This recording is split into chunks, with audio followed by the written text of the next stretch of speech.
The then Lieutenant Colonel George C. Marshall arrived at Fort Benning, home of the Army's infantry school, in November of 1927. Here Marshall would serve as Assistant Commandant and head of the academic department. Marshall had recently lost his first wife, Lily, whom he had met and courted while a cadet at VMI. Lily's death saw Marshall throw himself into the work at Benning with vigor. At Benning, Marshall overhauled both the method and the content of the instruction. Within a few years, transformed the infantry school into an institution that developed flexible and effective leaders on the modern battlefield. At the time, Marshall noted that we must develop a technique and method so simple and so brief, the citizen officer of good common sense will be able to handle them. Nearly 200 future generals, known later as Marshall's men, attended the infantry school as students or instructors. Men that General Marshall would later rely on to fight and to win World War II. This evening, here to tell us about Marshall at Fort Benning, we are delighted to welcome Dr. John Maass, Rockbridge County native, Washington and Lee graduate, and now an historian of the United States Army Center of Military History in Washington, D.C. John received a PhD in early American history from the Ohio State University, where he also studied military history. His article, The Benning Revolution, forms the basis of his talk tonight, and it appeared in A History of Innovation, United States Army Adaptation in War and Peace. Ladies and gentlemen, please welcome Dr. John Maass.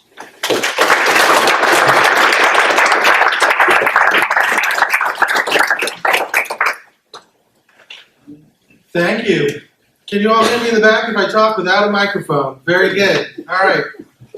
Well, I appreciate the introduction. It reminds me of a story of somebody who was introducing Henry Kissinger and started out by saying that Dr. Kissinger was a man who needed no introduction, but unfortunately he insists on one. I did not insist on that introduction. In fact, I almost didn't recognize the speaker, and it was me. So thanks very much for having me. I am not a native of Rockbridge County, but I grew up here from age 11 and until I graduated from Washington and Lee. I went to the old Rockbridge High School out in Fairfield, and also I'd be remiss in saying, if I didn't say, that I'm a graduate of Brownsburg Middle School. So my wife always teases me that my middle school and my elementary school, Fairfield Elementary, were both torn down. So I must be getting very old if 2 out of my 3 schools have been torn down. And I understand the old Rockbridge High School will be too. So I must be getting very old. So today we're going to talk about the Benning Revolution. As Rob mentioned, I was at Ohio State, and while I was getting my graduate degree there, I taught for 5 years, hundreds of students in over 18 quarters.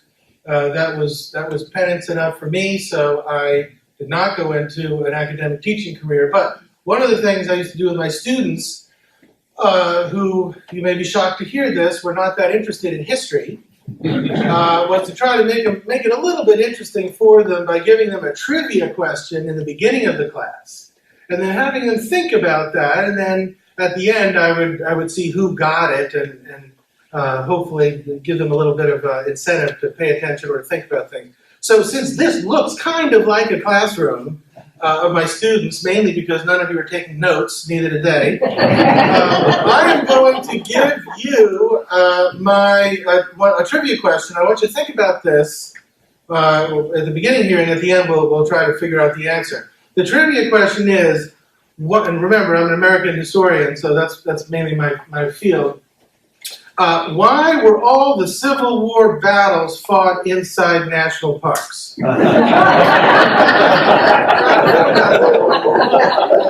If you know the answer, don't blurt it out. Okay, so let's talk about the Benning Revolution I have some images of Benning from old postcards, which are close to when Marshall was there. And so I really have only been to Benning myself once, and those of you who've been to Benning know that's enough. I was not a big fan of Fort Benning, but apparently Marshall was and made a pretty good impression there, as we'll see. But Marshall, again, this was during a period of typical drawdown and of Army drawdown. The Army has a long history of being unprepared for the beginning of a war, mobilizing thousands, if not millions of men, depending on the conflict, having outdated weapons and logistical kind of tails, logistical support.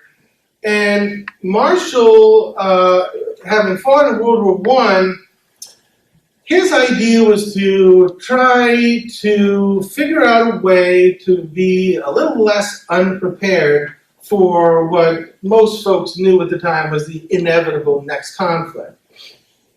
So he had a prominent role in the planning and organizing and staff work in World War I, and he had his choice of several positions to go to, and decided that he wanted to go to Fort Benning. Why Fort Benning? The quick and easy answer is that was the home of the infantry. Now, this was the old Army where there weren't many branches, and the infantry was the chief branch. So there was no air defense artillery and some of the more modern kind of branches that we have today. So by taking a position as the head of the infantry school at Benning, that allowed him a chance to have a major impact on the up-and-coming officers in the U.S. Army. Some basic information on Marshall, which I'm sure most of you all know. He was from Pennsylvania, but somehow they let a Yankee be a commander here at VMI during his senior year, and he was commissioned in the U.S. Army Infantry. In World War I, most of it, he did not have really any combat commands. And if you know his history of World War II, same thing. That was one of his biggest regrets, I believe, in his military career was not having an active combat assignment, major combat assignment in the war. Now, he was not, certainly, he was in France and spent a lot of time at and near the front, but most of it was in staff positions. And he was one of the main planners and organizers for the two major offensives that the U.S. participated in, the U.S. Army participated in. The Marines were also there doing other things. I don't know what they did. But the Army, being an Army historian, I can tell you with a reasonable degree of certainty that he was involved in the Saint-Mihiel and the Meuse-Argonne offensives toward the end of the war. And he was a major player in the organizing of that, and was a favorite of Pershing's, General John Pershing. He was Pershing's aide, which would have been similar to being Eisenhower's aide during World War II, or fill in the blank in military history. But Pershing definitely was one of his chief supporters and a friend in the years after the war as well. Now, I came across this actually online, and I was wondering if maybe we could do this. This is a John Pershing action figure that's available at the World War I Museum in Kansas City. And I just went through the museum shop here, did not see a George C. Marshall action figure. So I thought I'd recommend that could be added to the inventory. Okay, so let's talk about the infantry school at Fort Benning. Marshall got there in 1927. He, as Omar Bradley later wrote, and Omar Bradley was with him for several years at the infantry school. This was to overcome the grief of the loss of his wife, and he threw himself into the job completely, as Bradley said. This is a shot of one of the gates into the infantry school. And when I say infantry school, it was for officers. There was some training of infantry there for the enlisted, but in the interwar years between World War I and World War II, it was mostly officers, reserve officers, and active duty officers who were coming through the school. So Marshall, what he's known for, as far as this Benning Revolution, which is a term he did not coin, and he might not even favor that term, but his spirit of innovation and his sense of mission for the school was remarkable. This may not come as a surprise to many of you, but the Army is not always, the Army doesn't always go out looking for change. I'll leave it at that. But the Army recognizes change, and part of the reason I got into this whole subject is because we published a book called Army Innovation about 6 or 7 years ago, and this was one of the chapters in the book. One of your exhibits out here on the bazooka, another example of trying to innovate, change, things along those lines. There's many examples of that. He was also known for his high expectations, not necessarily of the students, but his fellow instructors. He was very demanding and had a demeanor that did not really encourage chumminess. Most of you probably have heard the stories of FDR's attempts during World War II to pal around with Marshall and be on a familiar term, and that did not go over well, and FDR quickly learned his lesson. So here were the problems at Fort Benning for the infantry school. Marshall saw, having seen what things were like in France in 1817 and 18, he regarded the school as being far too theoretical, and that there was a lot of book learning, a lot of theory, a lot of doctrine, but that there wasn't enough hands-on type of thing. Everybody was in the classroom too much talking about doctrine and what-ifs, when he had just gotten back 9 years earlier, or 8 years earlier, and seen that a lot of that just wasn't what you needed to teach second lieutenants, captains who were young and needed some real good hands-on training. I won't read all of these to you, but one of the things that he wrote about was that when he got there, he saw that the school was a sea of paper, maps, tables, and elaborate techniques, all in the classroom, all on the blackboard, all just rote lecture, memorization, spit it back out, and then what we would call in the Army today, check the block training. You have to go, you go to it, you check your unit training list for the year, and then you're done with it. Again, a lot of standard formulas, and just how there was what he called the school solution. So in other words, you in an exercise of how are we going to do this, there was one answer to the question, and no matter how good the student came up with another way of doing things, if that wasn't the answer, that was wrong. So Marshall saw that very quickly and realized there was too much theory and not enough practicality. Another picture of Fort Benning at the time period, an artillery and truck park here. Okay, why did Marshall want to change things? Well, again, World War I, he thought as early as 1925 that the lessons of the war were being forgotten. And a lot of that was because many officers who had been mobilized or drafted or what have you into the Army during World War I were temporary. By 1919, over 95% of them were gone. So, and they had a lot of combat experience, but they did not remain in the Army in order to train others, to be mentors, role models, to be subject matter experts, what we would call today in the corporate world the institutional knowledge of what happened in France. So Marshall wanted to be able to avoid the trench battles, the static trench warfare. He wanted to stress the offensive, and he wanted to be able to change the curriculum to reflect that. Did not want to see another World War I trench warfare situation, which would also result in reduced casualties, which he saw plenty of.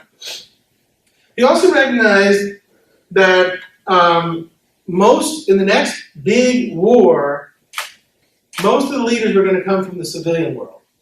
And you couldn't get an officer from civilian life out to the field in 120 days or less while you're talking about doctrine and theory and that kind of thing. He wanted a school where they were out there figuring out how to attack with small units, how to get beans, bullets, and Band-Aids from the rear area up to the front, how to call in artillery, things like that. That's what he wanted to stress.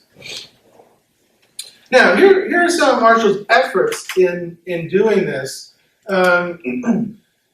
He formed a committee to rethink the curriculum. And he handpicked people he knew were going to be in favor of innovation. And so some of the changes I've listed here, they got away from theory and doctrine and more into the tactics, meaning getting out there with platoons and companies and being in the field, getting your gear, getting your kit, getting out there and stressing how to attack, how to defend, that kind of thing. The institution of armor in the Army had already started in World War I and was becoming more pronounced in the 1920s, and he added a lot of that to the curriculum. He also, again, he moved the tactics course out of the classroom and into the field. One of the things that was very interesting is that while the infantry school in the 1920s was at Benning, the 29th Infantry Regiment of active duty U.S. Army troops, from privates all the way up to colonels, were stationed at Benning. And he used that regiment to have his officers serve with in their field exercises. When you go to officer basic course today as a new second lieutenant, you're doing a lot of field work, you're doing a lot of practical exercises, but typically you're not working with, or in most branches, you're not working with an active duty unit to get used to commanding troops in the field. And that's what he was able to do with these officers, to get them with soldiers in the field instead of just leading fellow officers on drills. He also, somewhat controversially, reduced the size of the class. At one point, in one way you might think, well, if he's going to get his doctrine and his new message out, don't reduce the size of the class, have a bigger class. But what he wanted to do is have smaller classes, more active with these troops out in the field, so they could go back to their home units and train everybody on these tactics. He wanted a smaller corps that could learn more and be able to disseminate that information. Okay, his main innovation that he started training was in the attack. The Army in World War I was organized in what was called a box formation or a rectangular formation, where there were 4 brigades in a division and 4 regiments in a brigade and on down. And Marshall saw that as a waste of mobility, and that if he made them into triangular divisions and triangular brigades, meaning 3 brigades per division, 3 regiments per brigade, that one brigade would hold the enemy in position, another brigade would either try to flank or maneuver around the enemy, and you'd have a third one in reserve. And he thought that would be easier to handle on the battlefields, because even though the division commanders would probably be experienced in military matters from World War I, but on down, your regimental commanders, battalion commanders, regarded as a better thing. And so that's what he changed. Most of his decisions on doctrine like that had to go up the flagpole to be saluted by the powers that be. and he had a good track record of doing that, not the least of which was because of his connections with Persia. Instructional changes. He stopped instructors from using the same ground all the time, and actually that actually went back for the worse later on. When I was at ROTC Basic Training Camp at Fort Bragg for land navigation, we used to call that map and compass in the Boy Scouts, but when we were out there and having to follow the azimuths and the maps, you could see what looked like cow paths through the woods, where everybody since 1961 had done the same exercise, and after a while you could just walk through the woods without map and compass at all. Under Marshall's watch, that didn't happen. So they changed the training location, and Fort Benning is huge. I wish I had the facts and figures to tell you how big it was. It was thousands and thousands of acres, if not more than that. So they were able to do different terrain, different kinds of exercises in realistic settings. Again, with this active duty Army unit, they did night training, which up until then the Army was loath to do. People didn't like to go out in the field at night. As Marshall saw in World War I, the Germans didn't call it quits at 7 p.m. So he wanted a different scenario. He also invited senior officers from World War I and the Spanish-American War to come to Fort Benning and just talk to the soldiers, talk to the officers in their barracks, their experiences, how they solved solutions, and not just tactics, but how to lead men, how to get guys to do what they don't want to do, how to better supply your troops, morale, things like that. He was also very, very supportive of unorthodox ideas and people who didn't always go with the traditional solutions. And he encouraged his instructors not to quash initiative and innovation in his officers. So there were 200 future generals that passed through the course as students or instructors in the infantry school while George C. Marshall was there. Most of you know Bradley, Omar Bradley. Stillwell was in China. Lawton Collins was a European theater of operations officer. And the content and methodology of the courses began to catch on at other training facilities, particularly in the reserve units and in World War II particularly. And again, the stress on innovation. Again, the main part that interested me while I was doing this research was that Marshall really had to convince a lot of people that innovation wasn't bad, that innovation was a good thing, and that we needed to learn the lesson of World War I. It's said over and over and over again, the Army always trains for the last war and is caught off guard by the next war.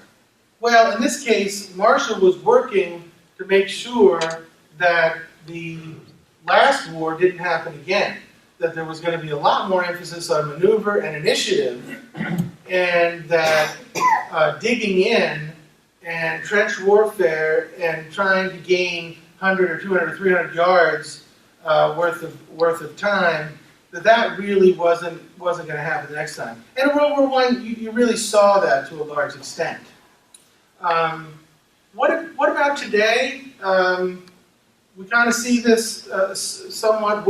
Would an officer between the wars or on active duty today take an assignment to be I don't want to say academic, but to be an instructor, to be in charge of a school?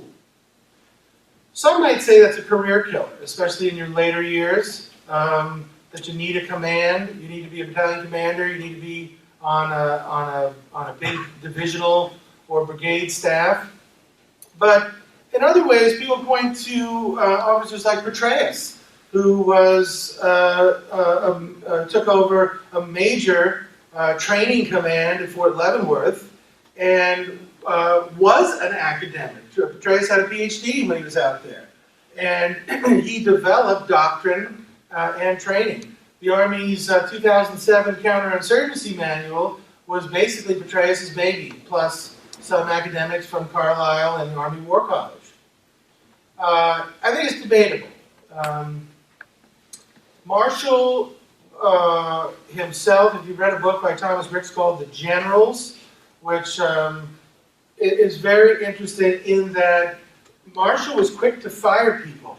And one of the things that Thomas Ricks, who's a Washington Post writer and a think tank member, one of the things that struck him about Operation Iraqi Freedom and Operation Enduring Freedom in Afghanistan was that nobody was getting fired. Now, he wasn't calling for heads, but he compared that to the days of World War II and even Korea, how many generals were relieved. And that Marshall was a big advocate of that and wasn't really interested in your career if you weren't performing. Goes back to the infantry school that he wanted to see results, and he wanted to see smart thinking young officers turn into older officers. So that is Fort Benning in overview and Marshall's career there. If anybody has any questions, I'd be happy to talk about it. Yes, sir. Who do you think, other than Pershing maybe, had the biggest influence on Marshall in terms of thinking this all through? Was the World War I experience, or is there anybody in particular who had a big influence on him? Other than Pershing, I don't know that there was any major player, but for sure, his World War I experiences. If you read his letters and reports, not so much the official reports, but his letters that have survived, he was, in a way, taking it all in about how difficult it was to get any kind of momentum going in an operation. Now, granted, the British, the French, and the Germans on the Western Front, they had been dug in since 14. Now, when you show up in 1917 and say, hey, come on, guys, how come we're not charging? You're not really part of the problem. You're not really part of the solution there when you come to things that late. But he did recognize that that was going to be a problem. And so in the curriculum of the infantry school, that was not going to be part of the doctrine. Digging in and waiting for reserves, that wasn't going to happen. Yes, sir. Let me add a little insight from Marshall, what he did for relaxation in Fort Benning. It gets pretty hot in South Georgia there. And what he did was, in the evenings, play bridge. He had a passion for bridge. And bridge, as you know, if you're a bridge player, it sharpened the mind, kept the mind sharp. But he did that throughout the summer, especially the summer months in Georgia. And he had regular bridge players. One, usually four. One I don't know of, but Marshall himself and Omar Bradley was a regular bridge player. And I'm telling you this because my father was the fourth bridge player with George Marshall, and they loved the game, and it got them off the minds of their minds off what they did in the day, as you just heard. But bridge, what we've already heard, and sharpening the mind, in the heat of South Georgia, and regular people, and my father was Colonel Bill Reynolds. And it all worked out. Yes, sir. Did what you refer to as the Benning Revolution, did that lead to the recognition, I guess, by Roosevelt? Was it the stepping stone to his leadership of the U.S. Army in World War II? It was. I don't think Roosevelt really would have had any influence on. I don't think Roosevelt was looking at what happened to Benning when he was making his decisions. That probably was not a factor. But his later assignments, he had overseas assignments, domestic assignments. I think that did have a big impact. Both the people who came up under him, he had an influence on them, but he was also being noticed quite a bit by Army officials, War Department officials. One thing that I would, having read the correspondence, his correspondence and paperwork, his published correspondence and paperwork in the Marshall papers in the 1920s and 30s, and the testimony or the writings of people like Bradley who were with him, they all said in certain terms that his force of will was probably a big reason why there was so much change at this time. And that his demeanor, his personality, his drive, I wouldn't say he was uniquely situated to create change, but all that didn't hurt. And he was known as someone who was innovative, but also didn't have a reputation for backing down. So, in that way, his superiors knew who he was. And again, given the number of Army installations today, the job may seem a little bit obscure, but for 1927, that was a big, influential job.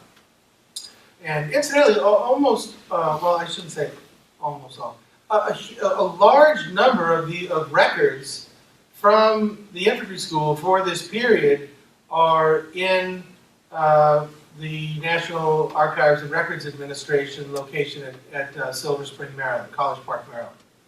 And so Marshall's notes, his papers, his orders, directives about how the school is going to be run, little memos, and and even a box of paper clips is in his records up there. But they can all be seen and tracked, and letters from him to others stressing what he was doing, and clippings in the newspaper of how that was being perceived in Washington. Yes, sir. What type of coordination with air assets was there at the infantry school before Marshall arrived and after Marshall arrived? I don't know much about before, but during his tenure there, he did have aircraft there at the time. If only to familiarize the young officers with what that was and what the Army's emerging doctrine on that. As you may know, the Army was slow to adopt the aircraft, just like it was slow to adopt the tank. And the Army, for a long time, thought that those two things were basically gimmicks the Navy should play with. That's why an airplane has a crew and a cabin, and you stow your luggage, and you're on board, and the captain's talking from the flight deck. That's because the Navy got a hold of that stuff. Okay? Tanks too, to a large extent. But there was some aircraft at Benning at the time.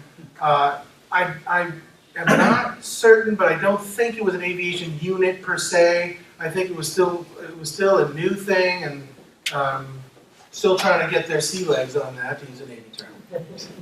Sir? I went across some accounts that claimed that during his Benning years, Marshall actually kept some private notes about many of the officers he encountered, and that he kept them with him. And in later years, when he was chief of staff and the Army was exploding, and he was probably more instrumental in just shaping it that way by selecting the leaders. He did have a book of memorandum. He did, which apparently...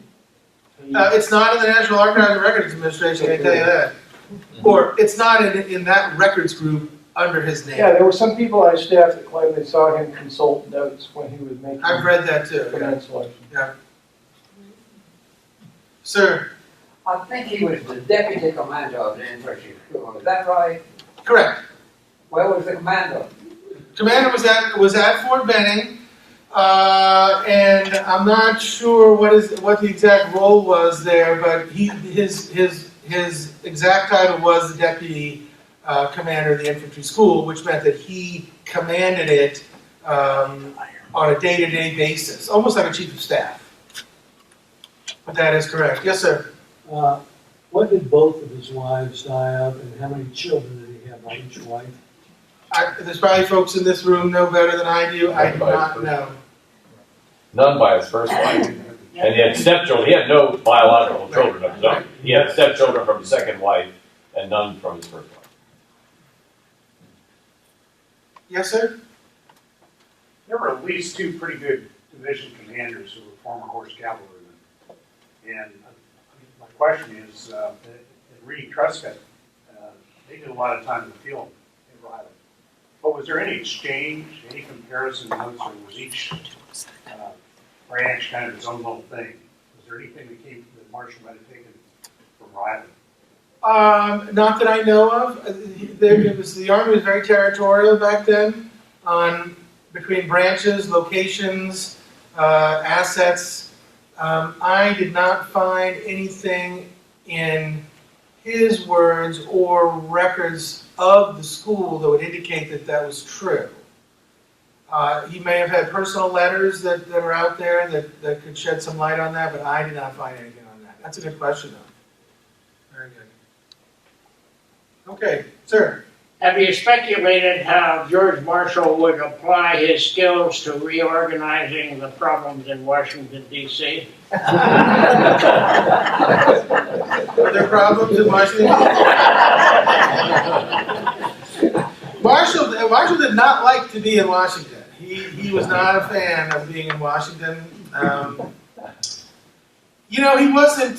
First of all, I don't know. I don't know that if you look in history of MacArthur, Billy Mitchell, if you and some of the officers of the last 10 years who made comments about President Clinton or President Obama, I don't know how much rocking the boat you can do today.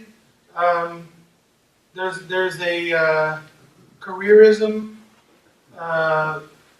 that has a unfortunate overlay of go along to get along, and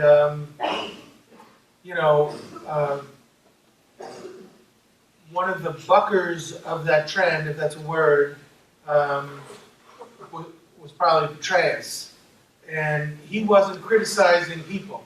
He was criticizing doctrine and trying to use lessons learned. The Army's big on lessons learned from particularly Iraq, and trying to turn that into new doctrine which soldiers could use in the field.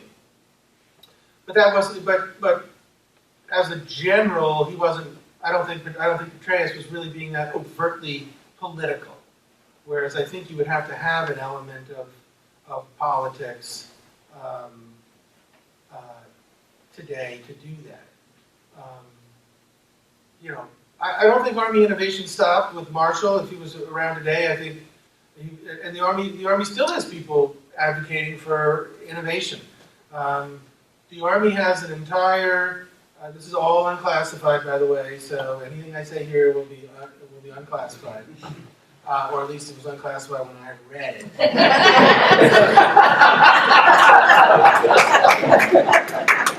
The Army has a big training center at Fort Irwin?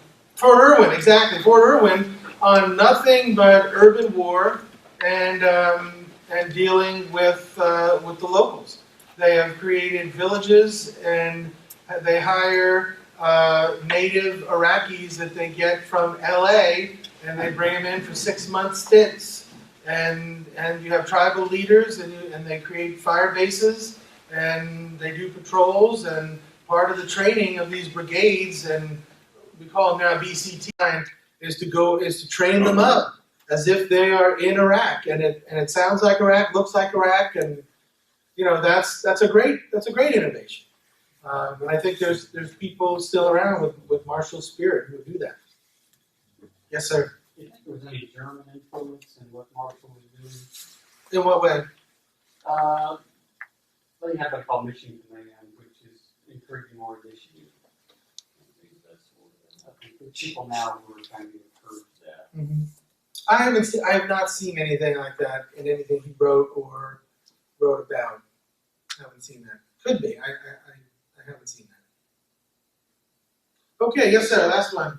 So many people during that period between World War I and World War II, like Eisenhower and others, thought about dropping out of the military, that there was no career. Did Marshall ever have that feeling? Yes. I think he was discouraged. A lot of the people who were, a lot of the officers were concerned about rank. That the slow promotion in rank was always a constant concern. Read all the correspondence too about Grant, Lee, and all those guys before the Civil War too, who had been in for 20 years and were still a captain or something like that. I don't know. I think Marshall was dedicated to the Army, and if he was going to get out, I think it would have been before going to the infantry school. That was a tough slog. I mean, no one thought that was going to be a country club assignment, and when he took it, there was some head scratching. But that was a tough assignment, and if he had been on the fence, that would not have been the real easy out. That would not have been the choice, I think. Good question. Okay, well, again, I want to thank you for the homecoming game I was able to come back to, and I really enjoyed being here. And thanks to the hospitality of the Marshall Museum, the Marshall Foundation.